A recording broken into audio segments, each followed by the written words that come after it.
Hi అందరికీ welcome back to my channel Shravani NM vlogs. నేనైతే చాలా బాగున్నాను అండ్ మీరు కూడా బాగున్నారని అనుకుంటున్నాను. ఈరోజు వచ్చేసి అత్తమ్మ వెజిటేబుల్ రైస్ చేస్తుంది. సో దానికోసం ఏమేమి కావాలో అన్నీ ప్రిపేర్ చేసుకొని పెట్టుకుంది ముందే. క్యారెట్, బీన్స్, పచ్చి బఠానీ, మిల్ మేకర్, పుదీనా, కొత్తిమీర, ఇంకా పచ్చిమిర్చి, కొంచెం నెయ్యి, ఆనియన్స్, గరం మసాలా, ఆయిల్ అన్నమాట. ఫస్ట్ స్టవ్ ఆన్ చేసి ఒక గిన్నె పెట్టుకొని 3 నుంచి 4 పావులు ఆయిల్ వేసుకొని దాంట్లోనే ఒక 2-3 టేబుల్ స్పూన్ల నెయ్యిని కూడా వేసుకొని మంచిగా వేడి కానివ్వండి. వేడైన తర్వాత మనం కట్ చేసి పెట్టుకున్న ఆనియన్స్, గరం మసాలా కూడా వేసి మంచిగా వేయించుకోండి. కొంచెం వేగిన తర్వాత పచ్చిమిర్చి వేసి మంచిగా కలుపుకోండి. అండ్ పచ్చిమిర్చి కూడా మంచిగా వేగిన తర్వాత దాంట్లోకి పచ్చి బఠానీ, సో ఇది తొందరగానే కుక్ అయిపోతుంది, వాటర్లో ఉడుకుతుంది కదా మళ్ళీ. సో పచ్చి బఠానీ కూడా వేసుకొని మంచిగా కలుపుకోండి.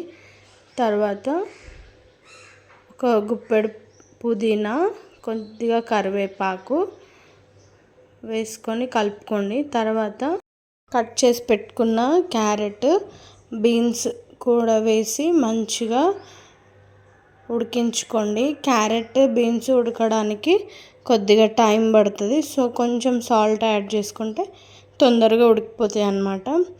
సో అన్ని వెజిటేబుల్స్ని మంచిగా ఉడికించుకోండి. ఇవన్నీ మంచిగా హాఫ్ కుక్ అయిన తర్వాత దీంట్లోకి మనం తీసుకున్న మిల్ మేకర్ని కూడా వేసి మంచిగా కలుపుకోండి. అండ్ కొద్దిసేపు వాటర్లో నానబెట్టుకొని కూడా వేసుకోవచ్చు. మేమైతే డైరెక్ట్గా వేసినుండే. అండ్ ఆల్రెడీ మళ్ళీ తర్వాత మనకి వాటర్లో ఉడుకుతాయి కదా ఎసరేసుకున్నప్పుడు, అందుకని వాటర్లో నానబెట్టలేదు.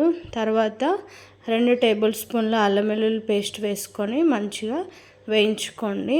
బియ్యం 1 కేజీ డబ్బా నిండా అన్నమాట. సో 1కి 2 నీళ్ళు వేసుకొని మంచిగా కలుపుకోండి. సో తర్వాత దాంట్లోకి 1 టేబుల్ స్పూన్ ధనియాల పౌడర్ అండ్ 2 నిమ్మకాయల రసం అండ్ సాల్ట్ 2 టేబుల్ స్పూన్లు అండ్ వేసుకొని మంచిగా ఒకసారి కలుపుకోండి.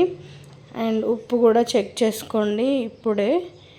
అండ్ ఒకసారి చెక్ చేసుకున్న తర్వాత మంచిగా మూత పెట్టి ఎసరు మసిలేంత వరకు వెయిట్ చేయండి. అండ్ ఎసరు మంచిగా 5 నిమిషాల తర్వాత మంచిగా మసలడం స్టార్ట్ అయిపోయింది. తర్వాత మనం కడిగి పెట్టుకున్న బియ్యాన్ని కూడా వేసి మంచిగా కలుపుకోండి. అండ్ మీరు ఈ వెజిటేబుల్ రైస్లో ఇంకా వెజిటేబుల్స్ యాడ్ చేసుకోవాలి అంటే ఆలుగడ్డ, కాలీఫ్లవర్, టమాటా, గరం మసాలా అన్నీ యాడ్ చేసుకోవచ్చు. సో మేము ఎప్పుడు ఇట్లానే చేసుకుంటాం కాబట్టి ఇట్లానే చేసుకున్నాం. అన్నం మంచిగా ఉడికి ఎసరు లేకుండా అయినప్పుడు 5 నుంచి 10 నిమిషాలు ఒక పెనంపై పెట్టుకొని దమ్ చేసుకోండి. అండ్ మంచిగా అవుతుంది అన్నము. సో ఇట్లా ట్రై చేయండి ఒకసారి, చాలా బాగుంటుంది టేస్ట్ అయితే. సో వెజిటేబుల్ రైస్కి కాంబినేషన్ పెరుగుచారు, తప్పకుండా ట్రై చేయండి. నా వీడియో కనుక మీకు నచ్చినట్టయితే లైక్ చేయండి, షేర్ చేయండి, సబ్స్క్రైబ్ చేసుకోండి అండ్ పక్కనే ఉన్న బెల్ ఐకాన్ కూడా క్లిక్ చేయండి. థ్యాంక్ యూ సో మచ్ అందరికీ.